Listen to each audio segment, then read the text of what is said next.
ایک بادشاہ کی عادت تھی کہ وہ بھیس بدل کر لوگوں کی خبر گیری کیا کرتا تھا۔ ایک دن وہ اپنے وزیر کے ساتھ شہر کے ایک کنارے پر پہنچا تو دیکھا ایک آدمی گرا پڑا ہے۔ قریب جا کر اسے ہاتھ لگایا، اسے ہلایا تو پتہ چلا کہ یہ شخص مر گیا ہے۔ افسوس کی بات تو یہ تھی کہ لوگ اس کے پاس سے تو گزر رہے تھے لیکن اس کی لاش کو اٹھانا کوئی بھی گوارا نہیں کر رہا تھا۔ بادشاہ نے لوگوں کو آواز دی، رات کا وقت تھا، لوگ بادشاہ کو پہچان نہ سکے۔ بادشاہ نے آواز دی، لوگوں اس کو کیوں نہیں اٹھاتے، یہ تو بیچارہ مر چکا ہے، یہ بیچارہ مرا پڑا ہے، یہ جانتے ہوئے بھی تم اسے ہاتھ لگانا گوارا نہیں کر رہے۔ لوگوں نے کہا یہ بڑا ہی گنہگار شخص تھا، بدکار تھا، سیاکار تھا، خطا کار تھا، اسی لیے ہم اسے نہیں اٹھا رہے۔ خیر بادشاہ اور وزیر نے یہ لاش اٹھائی، اس کے گھر لے گئے۔ بیوی نے جیسے ہی خامد کی لاش دیکھی تو خون کے آنسو رونے لگ گئی، رو کر کہنے لگی، ہائے میں گواہی دیتی ہوں کہ میرا خامد اللہ کا ولی تھا، اللہ کا محبوب تھا۔ بادشاہ اور اس کا وزیر بھی ساتھ میں کھڑا اس کا رونا سن رہا تھا۔ بادشاہ کو اس بات پر بڑا ہی تعجب ہوا کہ یہ تو زانی شخص تھا، اللہ کا ولی کیسے بن گیا؟ لوگ اس کے گناہوں کی گواہی دے رہے تھے جبکہ اس کی بیوی کہتی ہے میرے شوہر اللہ کا ولی تھا، اللہ کا ولی کیسے بن گیا؟ بادشاہ نے کہا مائی ایک بات تو بتا، لوگ تو تیرے اس مرے ہوئے خامد کو برا بھلا کہہ رہے تھے اور تم کہہ رہی ہو کہ میرا خامد اللہ کا ولی تھا، یہ کیسے؟ بیوی نے کہا مجھے بھی لوگوں سے بس یہی توقع تھی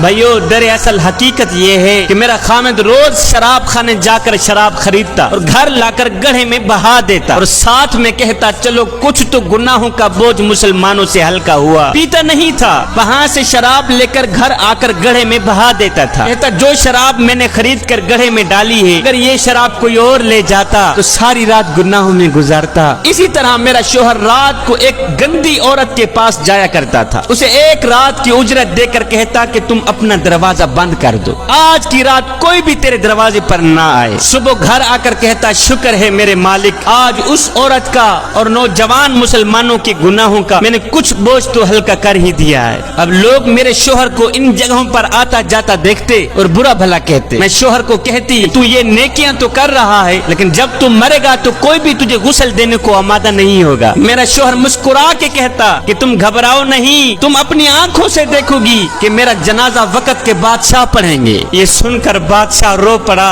کہنے لگا مائی میں نے بھیس بدلا ہوا ہے، دراصل میں خود ہی بادشاہ ہوں، صبح انشاءاللہ ہم خود تیرے شوہر کو غسل دیں گے، علماء اولیاء اس کا جنازہ پڑھیں گے اور پڑھنے والے بادشاہ ہوں گے۔ نیک نے نیک سمجھا، بد نے بد جانا، مجھے جس کا جیسا ظرف تھا اتنا ہی پہچانا مجھے۔